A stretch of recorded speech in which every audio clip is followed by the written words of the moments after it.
Don't open it. Startled by Michelle's loud voice, I instantly stopped my hand that was about to open it. You made me jump. What's up all of a sudden? Seeing Michelle so desperately serious, I couldn't help but put the souvenir back on the table. What do you mean? When I asked Michelle, she hurriedly showed me her cell phone screen. It might be confusing to hear this out of the blue, but I think I might know what this is about. What? I couldn't grasp the meaning of her words and decided to ask for more details. Then, Michelle revealed something unbelievable. My name is James. I'm 37 years old. I have a wife named Michelle, who is 2 years younger than me. Michelle and I went to the same high school and were close friends since our student days.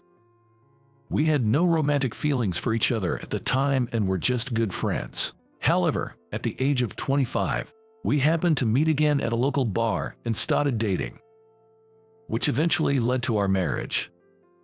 Michelle is an excellent cook and has a gentle personality. When I come home from work, she always comforts me and waits with delicious home-cooked meals, making her a wonderful wife. However, for the past 10 years, I haven't been able to spend much time with Michelle. The reason is that I was assigned to a 10-year overseas assignment by my company. I find my job fulfilling, and I took a positive view of participating in the overseas expansion of the company, so I have no regrets. Being abroad was challenging at first due to the different language and culture, but now that the project has ended successfully, I am glad I took part in the assignment. Thanks to taking long vacations over these 10 years, I was able to see Michelle occasionally. Although once a year was the most I could manage, Michelle always welcomed me warmly upon my return. Initially, I was anxious about the long-term assignment, but thanks to Michelle's kindness, we have been able to maintain a harmonious relationship. After completing the overseas assignment and taking a few days off, I was doing the final check of my report in preparation for returning to the main office the next day. Are you still up? You have work tomorrow, right? Maybe you should go to bed soon. While I was looking at the computer documents in the bedroom, Michelle expressed her concern. Thanks, I'm okay. I'm just finishing up the final check on the report. I'll go to sleep in a bit. Responding thus, I turned my attention back to the computer screen. That's good. It'll be nice to see everyone at the office tomorrow after a while. Yeah, I need to make sure not to forget the souvenirs for them. Hearing Michelle mention the office, I thought of my colleagues in the same department. Everyone in the department is nice, and as the one in charge of training the juniors, I've built good relationships with my subordinates. However, there's one person in the department with whom I just can't seem to get along. That person is the department head, Scott, who is in the same sales department as me. Scott is 35, 2 years younger than me.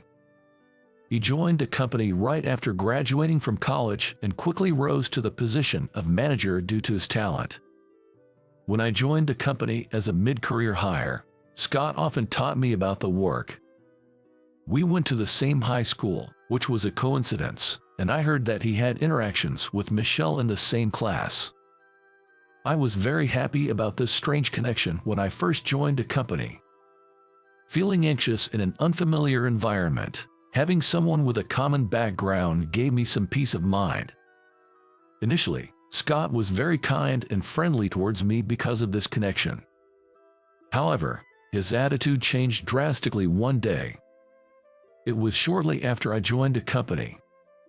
I had finished my onboarding and was receiving training from Scott to start my full-time duties. We were chatting casually after the training had ended. By the way, James, you're married, aren't you? Yes, I got married about a year ago. Scott noticed the wedding ring on my finger and started a conversation as if he had just remembered. What's your wife like? After a brief chat about married life and our homes, Scott asked me this question. Actually, she's a friend from high school. If I remember correctly, she's the same age as you, Scott. Really? Then I might know her too, right? When I mentioned that Michelle and Scott were the same age, Scott's eyes widened in surprise. As a matter of fact, do you know Michelle Knight? The moment I mentioned Michelle's maiden name, Scott froze. At the same time, I felt a slight tension in the air. Michelle, is that true? After a brief silence, Scott muttered in a faint voice. Yes. Did you know my wife? I felt the friendly atmosphere disappear and asked with a bit of unease. Yes, we had a little interaction during our school days. I had no idea you were married to her. And from that day on, Scott's attitude towards me changed. Whenever I asked about work, he would treat me coldly, and on bad days, he would scold me harshly.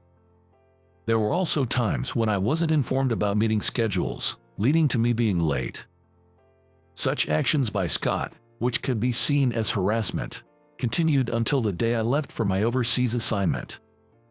This overseas assignment was also initiated by Scott's recommendation to the executives.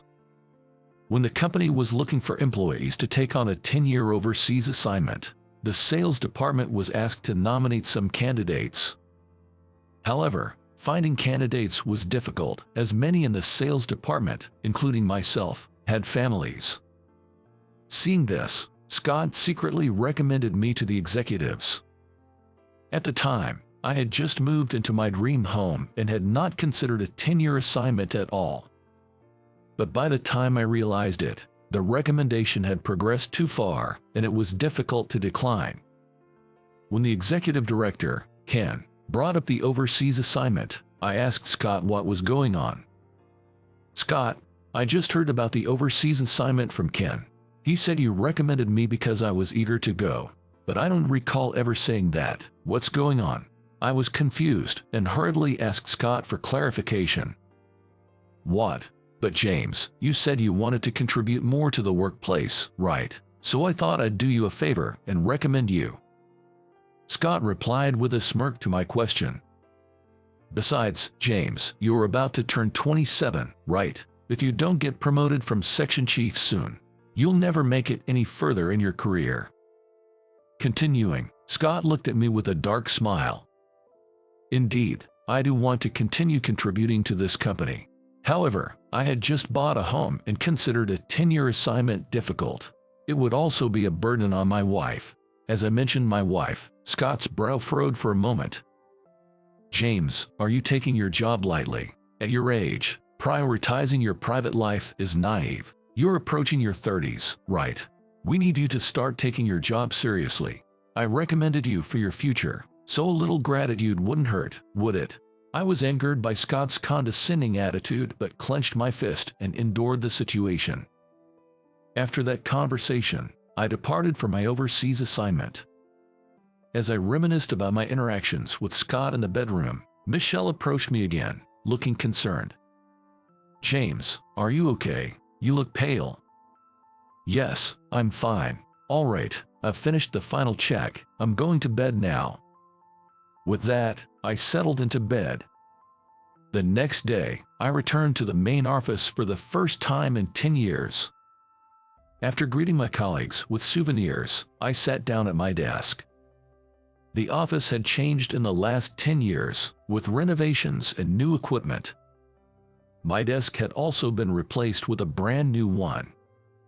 For a while, I looked around the office as if everything was new to me. Then, I noticed Scott arriving at work. He was carrying a large paper bag. He must have gone on a trip somewhere. As I thought about it, Scott began distributing items from the bag to the other employees. After giving souvenirs to everyone, he came over to me last and pulled out a large box from the bag. Good morning. Long time no see. Actually, I went on an overseas trip last week on paid leave. I bought a souvenir for you, James. So make sure to open it when you get home. After finishing his sentence, Scott handed me the box he was holding. It was carefully wrapped so its contents were not visible, and it felt somewhat heavy. Although I was curious about what was inside the box, I remembered that I had also brought back souvenirs from my overseas assignment and hurriedly responded. Thank you. I also brought back some souvenirs from my business trip, so please have some. As I said this, I handed Scott the local souvenir I had purchased for him. Scott accepted the souvenir and simply replied with a thank you. It seemed like Scott was in a very good mood today. I could tell he was in high spirits from his smiling face and cheerful tone. How was your overseas assignment? Well, there were many challenges, but I'm relieved that we managed to complete the project on schedule. This should further expand our business at the overseas branches. Scott and I talked about the overseas assignment for a while. After I had finished explaining the project, Scott asked another question. So, did you manage to return home during your trip? Yes, I was able to take annual leave once a year, so I managed to come back a few times. Upon hearing this, Scott briefly smiled slyly. I see, it's hard to come back from overseas often, but I guess your wife must have had a good rest, right? I often hear that wives are busy with household chores every day when their husbands are around. Well, yes, I suppose my wife was able to enjoy a relaxed life in our new home. I responded to Scott's question accordingly. I had always thought this, but Scott often brought up Michelle. Although it wasn't too strange since they were high school classmates and knew each other, Scott's eyes always seemed to be probing something whenever he talked about her. Each time, I replied with non-committal answers, but I wondered if I was overthinking things. With these thoughts, I finished my day's work and returned home. Hello. As I announced my arrival at the entrance, Michelle came out from the living room to greet me. Welcome back. How was your first day back at the head office after such a long time? Everyone seemed well, which was reassuring. And the sales department got 6 new recruits this year. It was quite lively thanks to them. While having this casual conversation, I handed Michelle the paper bag containing the souvenir Scott gave me in the morning. This is from Scott, the department head. He went on an overseas trip last week and brought back a souvenir. From Scott. It's quite big, isn't it? I wonder what's inside. Michelle looked intently at the souvenir I handed her. That's the thing. He said to check it out when I got home. Let's open it now. Saying this, I sat on the living room sofa and started to unwrap the souvenir. Michelle also came next to me to see what was inside. Upon opening the wrapping, we found a floral arrangement with brightly colored flowers bundled together. Looking at the floral arrangement in a slightly thick transparent case, Michelle and I exchanged glances. This is a floral arrangement, isn't it? Why would Scott choose a floral arrangement as a souvenir? Who knows? I hadn't mentioned our anniversary or anything, so it doesn't seem like a congratulatory gift. While saying this, I hesitantly reached out to take the floral arrangement out of a transparent case. At that moment, Michelle exclaimed loudly. Don't open it. Startled by her loud voice, I immediately stopped my hand. You made me jump. What's up all of a sudden? Don't open it. This might have a budding device hidden inside. Seeing Michelle so desperately serious, I instinctively put the souvenir on the table. What do you mean, a budding device? I saw a post on social media recently about budding devices being hidden in souvenirs from abroad. As she said this, Michelle hurriedly operated her cell phone. Look, according to this post, someone found a budding device hidden in a souvenir they bought overseas. There seems to be a spate of incidents involving budding devices hidden in floral arrangements recently. The post Michelle showed me on social media indeed mentioned budding devices hidden inside, with victims sharing their experiences. But it's hard to believe Scott would do something like that. I calmly responded to Michelle, trying to reassure her as she was panicking. Then, Michelle began to share something unbelievable. I know this might be confusing to hear all of a sudden, but I think I might know what's going on. Unable to grasp the meaning of her words, I decided to inquire further. What do you mean? You know, Scott was a classmate from our high school, right? Indeed. Michelle, Scott, and I all attended the same high school. I was aware that Michelle and Scott had been in the same class and had some interactions in the past. Well, he actually confessed his feelings to me a few times in the past. We were only in the same class once, but during those 3 years, He confessed to me about 4 times, asking me to date him. Hearing Michelle's words, I was speechless. It's all in the past, and I didn't want to worry you with strange concerns, so I never mentioned it. I'm sorry. But that's all in the past, right? He might not have those feelings anymore. Trying to stay calm, I conveyed this to Michelle, though I could feel my own unease. It's not just that. While you were on your overseas assignment, I found a few letters in our mailbox. They didn't have a sender's name, but they mentioned our high school days, so it might have been Scott. Hearing this, I began to reflect on Scott's past actions. I have been asked about my family situation several times before, as well as today's question, have you returned home? After calming Michelle down, I took her to the bedroom. According to Michelle, she found the anonymous letters unsettling and had thrown them away. Though there was no evidence of the letters, Michelle's frightened expression at the time made me believe her story wasn't a fabrication. Once Michelle had fallen asleep, I took the floral arrangement from Scott and rushed to the police station alone.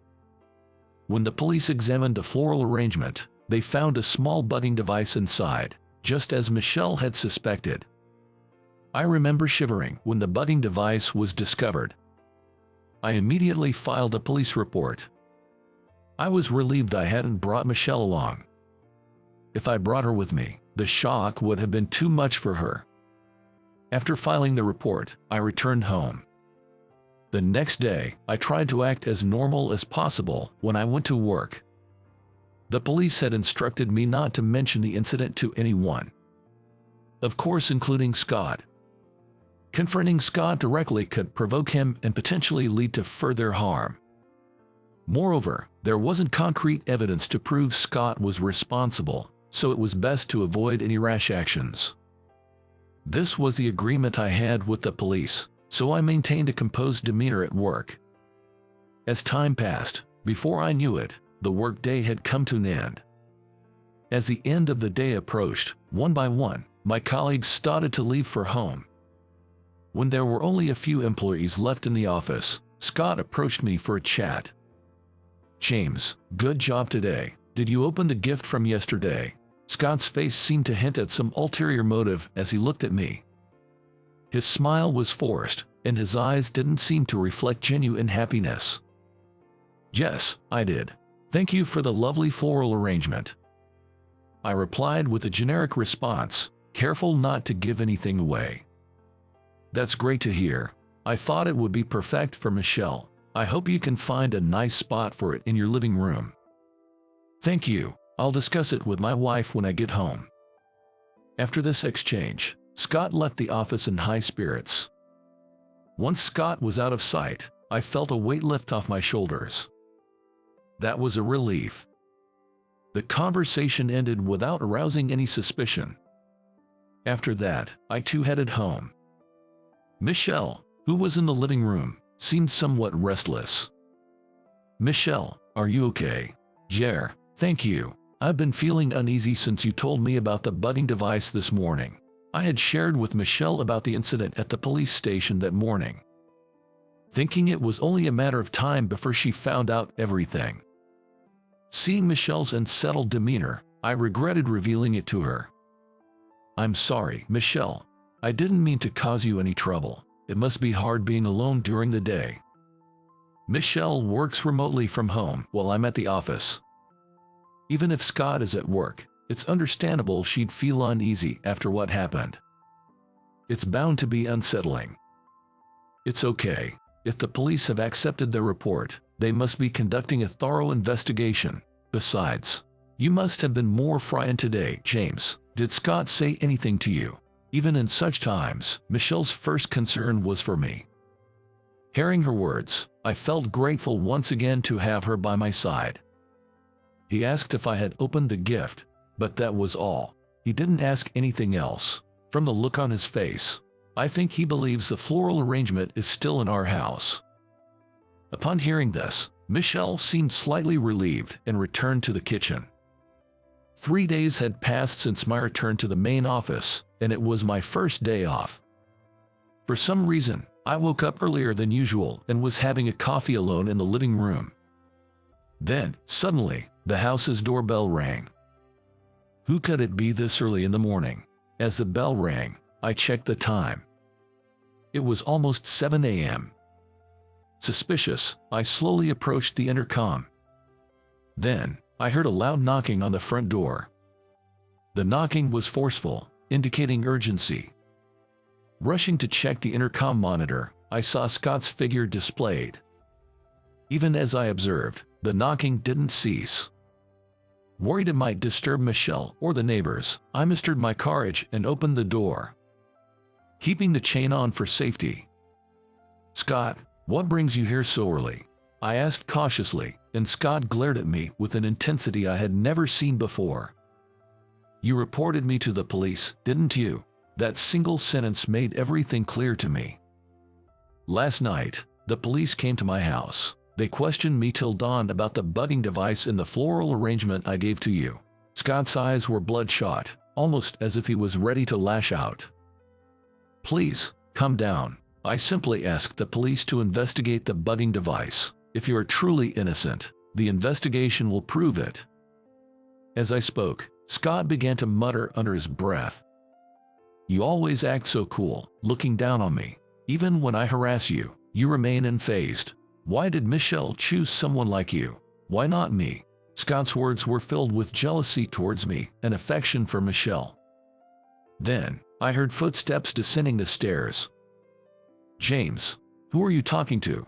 Hearing Michelle's anxious voice, I immediately told her go back upstairs. But Scott, hearing her voice, spotted Michelle through the gap in the door. "Michelle, why did you go to the police? I only wanted to protect you." "Scott, why are you here?" Michelle, seeing an unexpected visitor at the door, was visibly distressed. "Scott, did you just admit to planting the budding device?" "Yes, I did. But budding device sounds so malicious. I sent it to protect Michelle." "Is that so? Well, now that we have the evidence on tape, I'll have to report this to the police." "Wait, what?" With that, I dialed the police on my cell phone. Soon after, the police arrived at our home, and Scott was taken to the station. The audio recorded by our intercom's camera was enough evidence for the police to arrest Scott. 2 months have passed since that day. The incident with Scott became widely known within the company, leading to his dismissal. During police interrogation, Scott revealed that he had harbored feelings for Michelle since their school days and was displeased to see a subordinate happily living with the person he liked. Moreover, when the police searched Scott's home, they found several draft letters addressed to Michelle, suggesting his unrequited affection. As a result, Scott was sentenced to prison, and the situation was successfully resolved. Michelle and I continue to live happily in our home. Once my work settled down, we finally completed all the moving tasks for our dream home. "Michelle, are you feeling all right?" "Yes, I'm fine. Dr. Smith at the clinic said the baby is growing well." Michelle said this while gently stroking her belly. "That's great to hear. Let's keep building a happy family together." "Yes, with you, James, I'm sure we'll have a joyful home forever." We exchanged smiles, looking forward to our future together.